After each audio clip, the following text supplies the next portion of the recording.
Now, I request Dr. Asim Siddiqui, to basically give a critical analysis, a comparative narration about all the three molecules as regard to the cardio-metabolic renal protection. Over to Dr. Siddiqui. Yeah, Dr. Siddiqui is a senior consultant working in our department, and he's in the Apollo Hospital for more than a decade now. thank you very much, sir. And thank you, Professor N. Khanna, for inviting me to be part of this panel. And, my job is quite easy because of the talk which has been taken, the topic which has been taken care of by the rest of the three speakers. And Dr. Dheeraj Kapoor and Dr. Saptarshi Bhattacharya have really explained in quite lucid details regarding what are the issues. Okay, so not wasting much of time, I'll be starting about the topic which has been allotted to me today, the comparative efficacy of the GLP-1, the DP4, and the SGLT2 inhibitors. So now, first thing first, how have these new drugs really changed the treatment approach? So Dr. Dheeraj Kapoor very nicely pointed out in his slide how this molecule, the fluorescein molecule, was discovered and how it really changed the way we look at the patients with type 2 diabetes, especially who are presenting with a huge cardiovascular load. And like Dr. Saptarshi just pointed out, both the cardiovascular and the renal load, and a patient might be in 2 years of their diabetes, but they're carrying a pretty good cardiometabolic renal load in the future, in the past. Okay, so this is how it has changed over the, say, last a decade or so. Earlier, we were more focused on the numbers only. We're paying much more attention to the A1Cs, the BPs, and the cholesterol. And the thought was that you control these three things and the risk of the complication will be really nullified. And still there was some amount of residual risk which was there even after controlling these factors. And there were trials in between, like the ACCORD and the advanced trial, which showed that yes, if you go in for a pretty much intensive control, in spite of achieving those numbers, there still remains some amount of residual severe risk. So what has changed over the last 10 years is the advent of the FDA mandate in 2008, which said that, okay, you have to provide a good cardiovascular outcome data before the drug has been approved. So the emphasis shifted from achieving the A1Cs, what we call the ABCs, toward the CV safety, the renal safety, the hypoglycemia, and obviously the weight dynamics, because we know that all the treatment of type 2 diabetes lead to some or the other amount of weight gain. And it was only after the advent of the DP4 inhibitor, which was perhaps the first drugs to be approved after this FDA safety mandate regarding the cardiovascular issues came, which was really what we call as the weight neutral drug with a good CV safety data as compared to placebo. And we know that all the trials have to be compared with placebo. And if they are better or equal than placebo, then if they're equal to placebo, at least they're not doing any harm. And if they're better than placebo, then yes, the trial does show superiority. And then we move on to head-to-head trial with the already established drugs in the market. So this was, meta-analysis which was published this month only in Diabetologia by Donna Shu, Han et al. And her colleagues.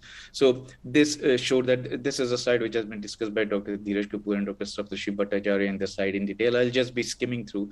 So if you look at the 3-point maze, if we see in the column A, if you look at the control in the DP4 inhibitor, they are almost similar. If you compare with placebo, which are the earliest trial, both the GLP and the SGLT2 show a good amount of benefits as if you compare with 3-point maze. If you compare the DP4 inhibitor with GLP and SGLT2, they definitely show very good benefit. And then if you control if you compare the GLP1 and the SGLT2, you can see that they are almost similar. Not much difference are there. If you compare the fatal and non-fatal MI, obviously, if you compare with the placebo, there are the benefits with GLP and SGLT2. The DP4 inhibitors are quite neutral with the possible controversial exception, like Dr. Saptarshi said, in terms of the DP4 inhibitors. If you compare the GLP and SGLT2 with DP4, again, they are showing benefit. And if you compare head-to-head the GLP and SGLT2, whatever data is available, the SGLT2 only show a slight insignificant improvement as compared to the GLP-1 analogs. Same is the case with the CV death also, except in case of hospitalization and heart failure, which we'll be discussing later. But if you look at this column, the fatal or non-fatal, and the term ischemic stroke, mind you, this is only for ischemic stroke, not for hemorrhagic stroke. Here, the GLP-1 analogs do score over the other available molecules. But again, it in itself does not cut down the risk of stroke. It reduces the severity of the ischemic stroke. It has absolutely no effect on the severity or the occurrence of the hemorrhagic stroke. Now, if you look at the all-cause death, The placebo and DP4 inhibitor almost similar with the DP4 inhibitor, just slightly better. But if you look at the GLP-1 and the SGLT2 head-to-head comparison, almost similar. But if you compare with DP4 inhibitor, again, GLP and SGLT2 are much, much better. It is here the hospitalization of for heart failure where the divergences start in favor of SGLT2 inhibitors, whether you compare it with the GLP-1 analog or whether you compare it with the placebo. And this has been discussed and enumerated upon by Dr. Dheeraj Kapoor and Dr. Saptarshi Bhattacharya in their slides, that these patients, whether you're having a reduced ejection fraction or you're having a normal ejection fraction or you're having a reasonably okay ejection fraction, somewhere in between, neither here nor there, these drugs do score. And now they have been approved for the use in patients of not only diabetes, but also in patients who are not having diabetes over and above the already existing therapies for heart failure. If you look at the renal outcomes, obviously the placebo and the DP4 inhibitors are similar, but if you look at compare between GLP and SGLT2, the SGLT2 are definitely better, and their effect improve as the GFR keeps on declining, and that's why Dr. Saptarshi Bhattacharya in his slide has said that any patient who's having microalbuminemia or is having a declining renal function, they should be put on SGLT2 inhibitors. The things change slightly when you do a subgroup analysis of the 3-point MACE. And again, if you look at that, if we stratify the patient depending upon the age, less than 65 years or more than 65 years, if you can see at the line of this unity, compared with placebo, the DP4 inhibitors are the same, slight improvement with GLP-1 analogs, slight improvement amongst the different class. And if you look at the GLP and SGLT2, there were not significant difference. But if you look at the age more than equal to 65 years, the drugs, they had exactly the same effect as in the general population. What may mean that you give SGLT2 to those at high risk factors, like those who are having hospitalization, heart failure, the benefits are there, the risk reduction for stroke are there, and the renal decrease in the progression of the renal dysfunction is there. This was an interesting, data which has started coming only in the last 2 or 3 years, because these drugs have been in the market for that time only. The effect on the Asian race. Specifically, we knew that early that DP4 molecules, they have a little bit better cardiovascular as well as the renal outcome and the glycemic lowering compared to the other population wise.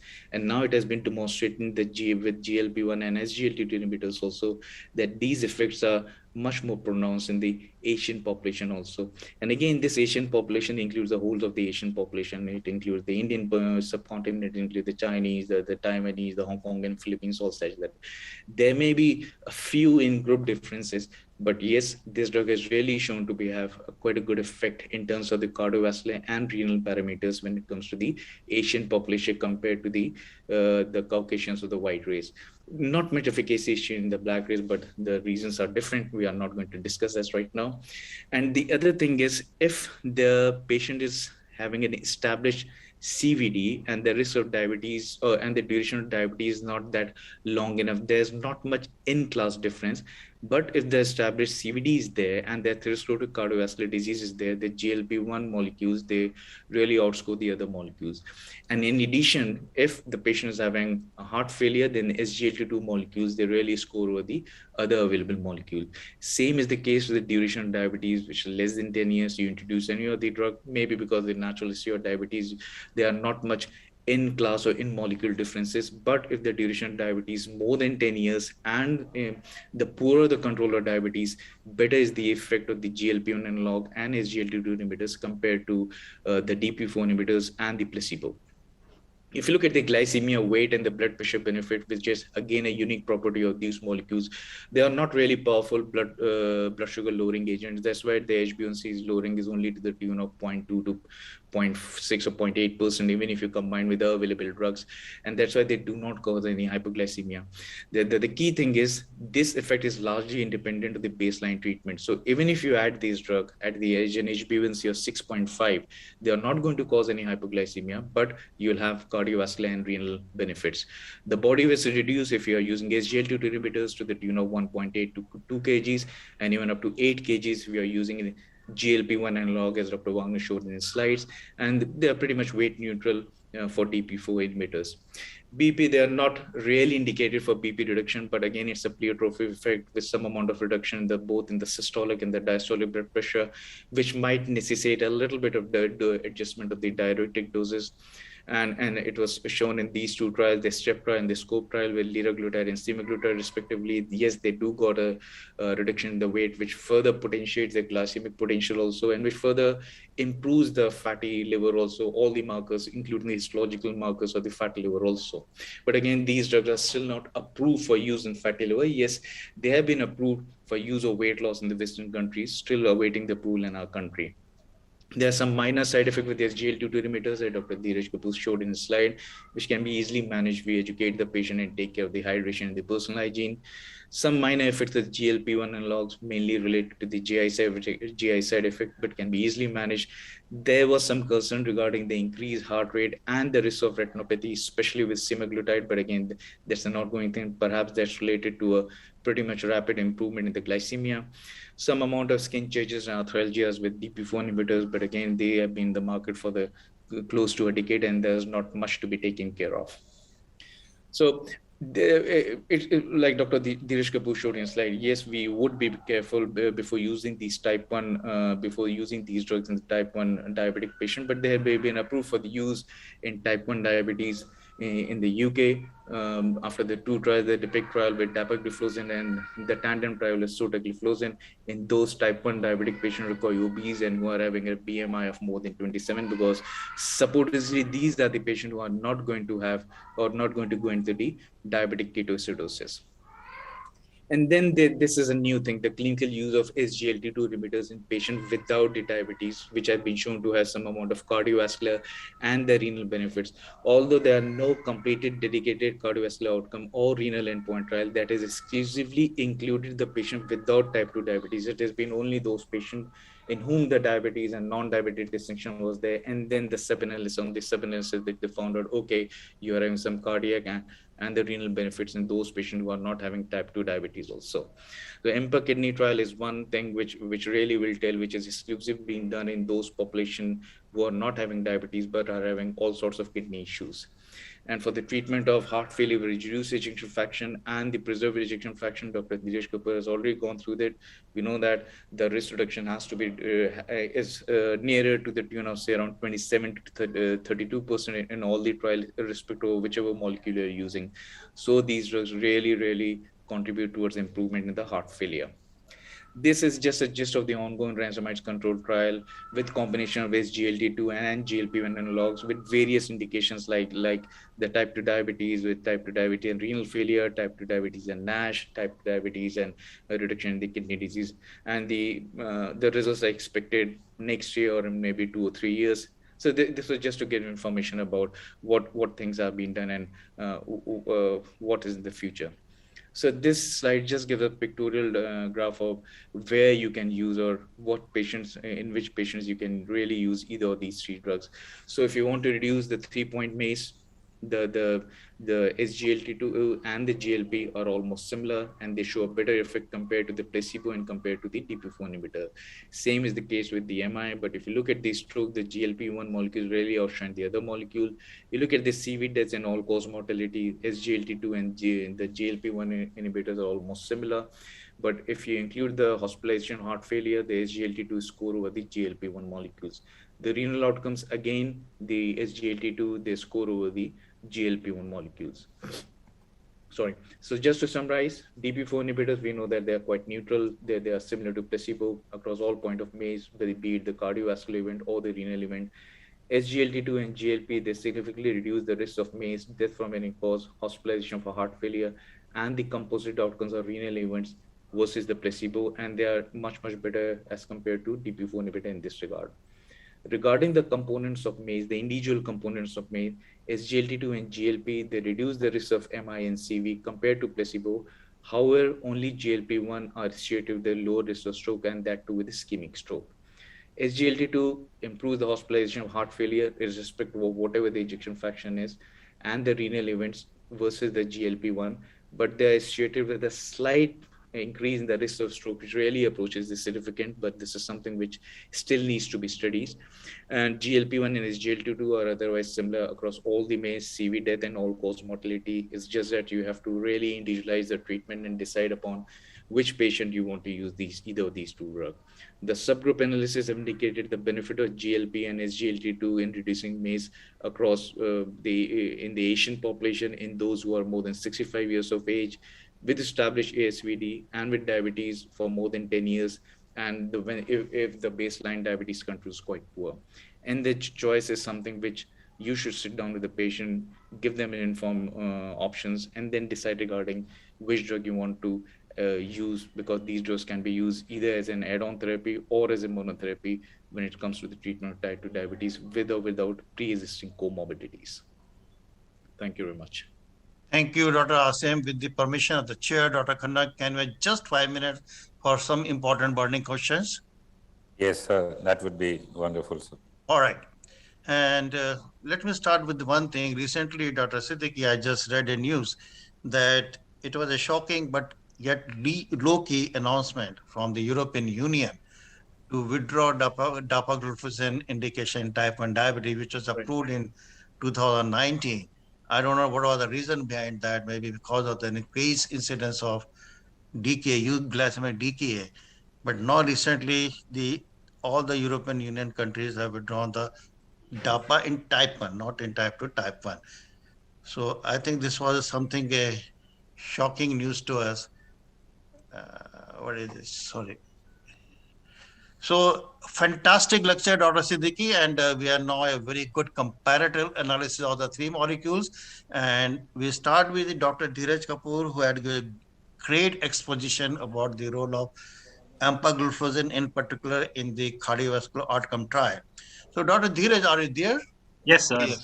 Yes, sir.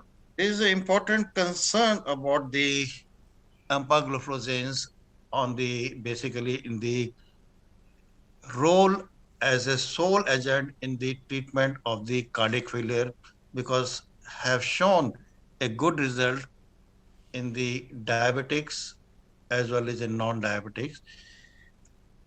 What do you think? The empagliflozin, because whatever the diabetic patient we see, whether they're having subclinical heart failure or the overt heart failure, majority of them, when we see in our clinic, they have all multiple cardiac risk factor. Do you think, as I asked to Saptarishi also, whether the SGLT2 find a place in the garden variety of the patient right from the very beginning, scoring over and above the metformin other drug in our Indian scenario? Thank you, sir, for that question. We must understand that metformin has been there for long time. So as a purist, I would always give metformin first. Yes, there are now guidelines which say that gliflozins can actually supersede metformin, but I personally would not do that. But this new molecule coming in the excitement, let's not overdo things. For example, yes, someone has LV dysfunction, someone has concentric hypertrophy or a frank systolic failure, very good. But before that, we must have a look at the entire patient profile. So if the patient is lean, is in frank catabolism, he's losing weight, he's having polyuria, I would not use that. Second, if the HbA1c for some reason is less than 8.5, I would rather prefer DPP4, because at these levels, the glycosuria by which this drug acts will not be paramount. So we might not have that much of a benefit. At the end of the day, these are anti-hyperglycemic agents, and the cardiac benefit is an offshoot. So the primary aim, as far as I am concerned, is glycemic control, and then all the benefits follow. So a patient, HbA1c more than 85, obese, coronary conditions, yes, these are the ideal drugs, but I would still want them to play a second fiddle to metformin. What is your opinion, Dr. Saptarishi? So I think Dr. Dheeraj is too much of a Puritan. So maybe I will slightly like to differ. So I think we should obviously a catabolic state. So we have patients who have history of recurrent UTI, genital infection, losing weight, lean build. So we have many of our diabetic individuals who are actually on the leaner side.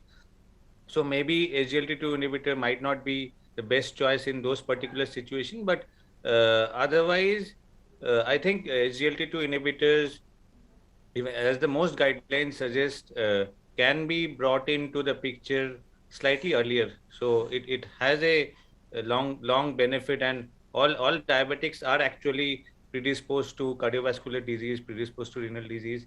So it's not the HbA1c value which should guide it. We should look into the risk factors. So if there is any indication that there is a chance towards heart failure, ASCVD, kidney disease, we should bring in SGLT2 inhibitors right at that time, irrespective of the HbA1c values. Dr. Siddiqui, I think you had a very beautiful critical analysis of all the drugs. What do you think with the current scenario? We have all the data available with us. What do you think in your practice, in Indian setting? What will your opinion? Forget about the guidelines and everything. What do you think? Because you had a very good analysis of all the drugs. Yes, see, if you look at whatever evidence available is there, that Dr. Saptashi said, and the patient who, whether he is in first year of the diagnosis of diabetes or whether he or she is in the 10th year of the diagnosis of diabetes, they are really carrying a not very good metabolic load. And we know that we as Asians are exposed to all the bad metabolic effects of bad metabolic legacy, perhaps a decade earlier compared to any population in the world. So if we have an option of using that, yes, they should be introduced as early as possible. Obviously, there should be some caveats which we have to take into account. But all those patients who deserve to be on SGLT2 inhibitors, they should be there. They should be put on the SGLT2 inhibitors. As this is a cardiology conference, Dr. Anand Khanna is also there. I was having little doubt that with the emperor preserved outcome studies, does it really translate that all the cardiologists can start using this drug? Because I don't think there's any yet ideal drug for the preserved heart failure. Anybody from the cardiologist or Dr. Khanna can elaborate whether the I think emperor it's HEPF group. There is a significant benefit in HEPF, reduced ejection fraction. But in HEPF, I don't think any other molecule, even we say beta blockers, ACE, ARB, they have not shown any mortality benefit. All these drugs are given to reduce the symptoms and to reduce the hospitalization and to improve the quality of the life of the patient. In that way, the Emperor Preserved trial has shown that rehospitalization is less with empagliflozin, even though they have shown that some mortality benefit, but that's not going to clear-cut outcome as far as the mortality is concerned. But symptomatic and rehospitalization is less with empagliflozin in preserved. And beyond that is disease progression and the mortality benefit, clear-cut mortality benefit is not proved. And it's not proved with any other drugs also in preserved. I think Dr. Rajshekhar, what's your opinion? He is here. Yeah, I also agree. Like unlike in heart failure with reduced ejection fraction, data in heart failure with preserved ejection fraction improving outcomes is not widely established. But however, there should not be any harm in using them because whatever data is available, it is encouraging only. If not, there is no mortality benefit. At least the outcomes are better. I think even ARNI has not been shown to be extremely beneficial in patients with heart failure with preserved ejection fraction, except in certain subsets. Only time will tell. Probably, I think in the long run, we will get to know that these drugs are useful even in patients with preserved ejection fraction. Hi, I'm Dr. Sanjay Mittal. I just wanted to comment on this. Yeah. You know, this Emperor Preserved had a caveat in the sense that for the first time, any preserved ejection fraction trial took ejection fraction of 40 to 45 inclusive. It's not on a different line from Paragon, which was ARNI trial, or from TopCat.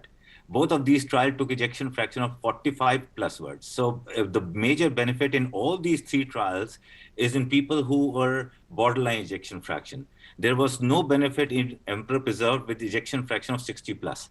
So all of these three trials speak that if there is a borderline ejection fraction or mildly reduced ejection fraction, there is benefit. So probably we are looking at a different cup of tea altogether. My question to the panel here, especially Dr. Rajiv, is that he said that he still would prefer DPP-4 inhibitors. My question to you, sir, is that diabetics die of cardiovascular disease majorly, CVD. They don't die of hyperglycemia or hypoglycemia as much. And that is why probably the HbA1c level is 7, acceptable as adequate. Less than 6.5 is not adequate. Why? Because there was increased mortality because of hypoglycemic incidents. Now that we have 4 drugs, inclusive SGLT2 inhibitors, DPP-4s, metformin, and GLP analogs, who do not cause hypoglycemia, would you see 2 things? One, a change in precedence of the SGLT2 inhibitors coming before that, because in my opinion as a cardiologist, there's no diabetes without cardiovascular risk. You know, the cardiovascular risk starts before the diabetes is in diabetic range. In even pre-diabetic stage, there is a cardiometabolic risk. So how can we choose a diabetic without a cardiovascular risk? And I don't still understand. I mean, waiting for 3-4 years when the cardiovascular events happen, and then we say, okay, we can start these drugs. So that is one question. And secondly, do we actually envisage that the guidelines would say that 6 to 6.4 is the target HbA1c with these 4 drugs? I think well said, a very good, question to be pondered upon. Very nicely said, and you are right. What I think, whatever you have said. And that was why basically my question, that Emperor Preserve had taken some of the patients who were just borderline heart failure, and more than 60% had no benefit. That's why we had to take the result with a pinch of salt. And though there's a very lot of excitement with the Emperor Preserve, but as an endocrinologist, I thought, let me clarify my position with the leading cardiologists on the dais. I think we had enough questions, a lot of discussion. And the last discussion was really good. I liked that. With this note, I thank the organizers and Dr. Khanna for giving us space in this prestigious conference for bringing out the cardiometabolic aspects of diabetes and its management. Thank you very much to all the panelists. Thank you very much, Dr. Vanu, Dr. Kapoor, Dr. Dheeraj Kapoor, Dr. Saptarishi, and Dr. Aseem. It's been really wonderful to have all of you here, and there's so much of learning. And whether it's a cardiovascular disease or peripheral vascular disease, they go hand in hand with diabetes. And I agree with Sanjay that, these diseases come up much earlier than manifestation of diabetes or derangement in glycemic control. Thank you all very much. And just to inform you, even at this time, we have 5,740 people hooked up and watching this program. So thank you. Kudos. Thank you. 3 sir. cheers for Dr. Khanna. Thank you, sir. Okay, bye-bye.